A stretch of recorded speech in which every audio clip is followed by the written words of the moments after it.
Semua manusia yang hidup di atas muka bumi ini berasal dari satu keturunan yang sama, yaitu Adam sebagai bapaknya manusia, dan Hawa sebagai ibu dari semua manusia, menurut pendapat Imam Ibnu Katsir dan Imam As-Suyuti. Adam dan Hawa diperintahkan untuk turun ke bumi pada tahun 5872 sebelum Masehi. Itu berarti Adam dan istrinya Hawa turun ke bumi hampir 8000 tahun yang lalu. Nabi Adam memiliki usia yang cukup panjang, yaitu beliau hidup selama 930 tahun. Dalam sebuah riwayat yang dinukilkan oleh Imam Ibnu Katsir, Adam wafat pada hari Jumat. Kemudian Ibnu Ishaq mengatakan pada hari di mana wafatnya Nabi Adam alaihissalam terjadi gerhana matahari dan bulan selama 7 hari 7 malam. Kemudian jasad suci Nabi Adam alaihissalam dimakamkan di suatu pegunungan, tempat pertama kali beliau diturunkan dari surga, yaitu di wilayah India. Namun ada pula yang mengatakan Nabi Adam alaihissalam dimakamkan di sebuah gunung yang bernama Jabal Abu Qubais yang terletak di Makkah. Menurut riwayat Imam Ibnu Jarir, ketika sebelum terjadinya banjir besar Nabi Nuh alaihissalam memindahkan jasad Nabi Adam alaihissalam ke dalam sebuah peti ke sebuah wilayah di Palestina, yaitu di Baitul Maqdis. Telah banyak pendapat yang bermunculan mengenai lokasi persis makam Nabi Adam alaihissalam. Namun, sebagian besar berpendapat bahwa Nabi Adam alaihissalam dimakamkan di Gunung Abu Qubais. Muhammad bin Abdullah bin Batubah menyatakan bahwa Jabal Abu Qubais adalah gunung pertama yang diciptakan oleh Allah Subhanahu wa Ta'ala. Gunung ini dikatakan oleh seorang peneliti sejarah sebagai gunung pertama yang diangkat di bumi dan menghadap ke Ka'bah. Pada era sebelum Islam, Gunung Abu Qubais disebut Alamin, yang artinya dapat dipercaya. Kaum Quraisy menyebutnya sebagai Alamin karena telah menjaga Hajar Aswad yang dititipkan oleh Nabi Ibrahim alaihissalam. Namun ada satu hal yang terlupakan, yaitu di manakah makam Siti Hawa. Mengenai lokasi makam dari ibunya semua manusia di bumi ini, terjadi beberapa perbedaan pendapat. Tapi perlu diketahui, tinggi Nabi Adam alaihissalam ketika diturunkan ke bumi adalah 60 hasta. Allah Subhanahu wa Ta'ala menciptakan Adam dengan tinggi 60 hasta. Hadis riwayat Bukhari. Hasta adalah satuan panjang tradisional dari India yang biasa digunakan oleh orang-orang Arab pada zaman dahulu.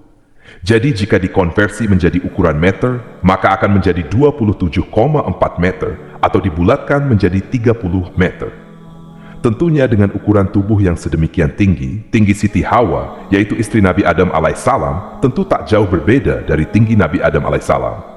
Dikisahkan ketika Nabi Adam dan Hawa diturunkan ke bumi, Adam alaihissalam diturunkan di wilayah India. Sementara Hawa diturunkan di tanah Arab di sebuah kota yang kini bernama Jeddah. Belum jelas asal-usulnya kenapa kota itu diberi nama Jeddah, sementara orang-orang Arab mengartikan Jeddah sebagai nenek. Kemungkinan besar dinamakan seperti itu karena merujuk pada Siti Hawa, ibunya seluruh manusia atau neneknya manusia. Nah, di Jeddah ini ada sebuah kota yang bernama Al-Mariyah atau Amaria. Kota ini termasuk salah satu kota tertua di Arab. Di kota ini ada sebuah makam tua yang cukup unik dari segi bentuknya dan ukurannya. Orang-orang menyebutnya ini adalah makam Siti Hawa. Makam ini selalu dijaga ketat oleh para penjaga dan dikelilingi oleh pagar panjang yang tinggi. Di makam tersebut tidak diperbolehkan mengambil foto, bahkan para penjaga di sana mengintip dari mobil-mobil dan memberi kode agar tidak mengambil gambar dari dalam mobil. Yang boleh masuk ke dalam makam itu hanyalah laki-laki, sementara wanita dilarang masuk ke dalamnya. Di dalam kompleks pemakaman tersebut ada beberapa makam lainnya, namun tidak ada identitas nama di batu nisannya. Hanya ada urutan angka dalam tulisan Arab. Soal panjangnya bervariasi. Ada yang mengatakan 80 meter, 120 meter. Bahkan menurut ahli geologi asal Prancis Emile Félix Gautier, menyebutkan panjang makam itu sampai 130 meter. Jika musim haji tiba, banyak orang yang mendatangi makam tersebut untuk berziarah.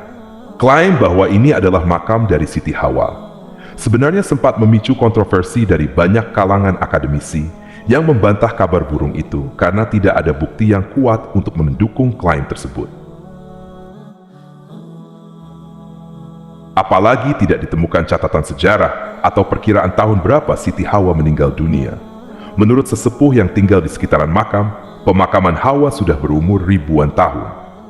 Sementara itu, Muhammad Yusuf Trabulsi yang menulis sebuah buku sejarah tentang Jeddah menjelaskan semua referensi sejarah mengakui bahwa Hawa datang ke Jeddah ke beberapa titik pada masa lampau. Namun lokasi pasti makamnya masih banyak diperdebatkan.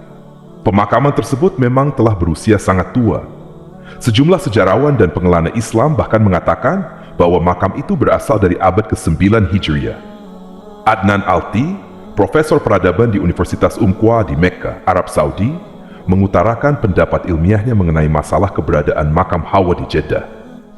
Ia menjelaskan bahwa Ibnu Zubair, seorang ahli geografi Arab dan pengelana dari abad ke-6 Hijriah, dalam perjalanannya pernah berjumpa dengan sebuah makam yang berkubah.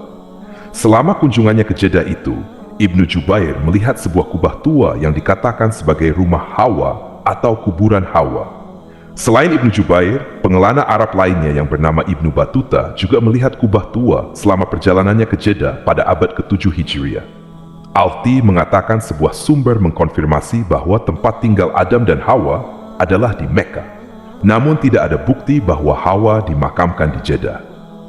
Sejumlah sejarawan dan pengelana mengisahkan banyak cerita tentang wanita pertama di dunia. Mereka juga menunjukkan bahwa lokasi makam Hawa memang ada di pemakaman tersebut.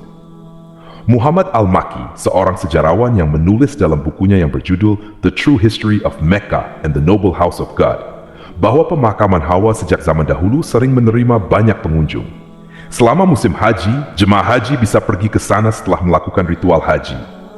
Mereka seringkali ditipu oleh segelintir orang yang menjual segenggam tanah pemakaman untuk dibawa pulang ke rumah sebagai cenderamata. Terlepas dari cerita-cerita ini, sebenarnya beberapa sejarawan meragukan keberadaan makam Hawa di pemakaman tersebut. Penulis Arab kontemporer Muhammad Sa'd Diab dalam bukunya Jeddah, Sejarah dan Kehidupan Sosial mengatakan tidak ada bukti sahih untuk mengkonfirmasi keberadaan makam Hawa di pemakaman tersebut. Saya pikir itu hanya mitos. Kisah klasik lainnya menjelaskan dulu ada 3 kubah yang dibangun di salah satu makam besar di dalam pemakaman. Ketiganya diyakini sebagai makam Hawa, tapi sekarang tidak ada kubah di pemakaman tersebut.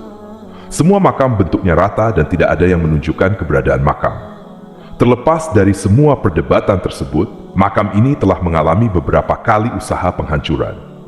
Aun Araufi, yang menjabat sebagai Amir di Hijaz, periode 1882 sampai 1905, pernah mencoba menghancurkan makam tersebut. Tetapi hal itu menyebabkan kemarahan publik.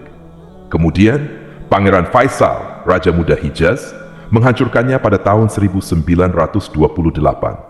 Kemudian pada tahun 1975, situs tersebut ditutup dengan tembok tinggi oleh otoritas agama yang tidak menyetujui aktivitas para peziarah yang berdoa di makam tersebut. Namun, beberapa ulama dan ahli sejarah Muslim mengatakan bahwa Siti Hawa kemungkinan besar dimakamkan di samping suaminya, yaitu Nabi Adam alaihissalam, yang terletak di Gunung Abu Qubais, Mekkah. Karena jika melihat dari sudut pandang kehidupan, Adam dan Hawa adalah 2 insan yang tidak pernah terpisahkan. Mereka berdua pernah tinggal di surga bersama-sama, kemudian tinggal di bumi pun bersama-sama. Tentu makamnya pun akan berdampingan. Bagaimana menurut kalian? Wallahu a'lam bishawab. Semoga kisah ini bermanfaat. Lebih dan kurangnya, mohon dimaafkan. Yang benar datangnya dari Allah Subhanahu wa Ta'ala. Khilaf atau keliru itu datangnya dari saya pribadi sebagai manusia biasa. Sampai ketemu di kisah-kisah seru yang penuh makna selanjutnya. Saya akhiri, wassalamualaikum warahmatullahi wabarakatuh.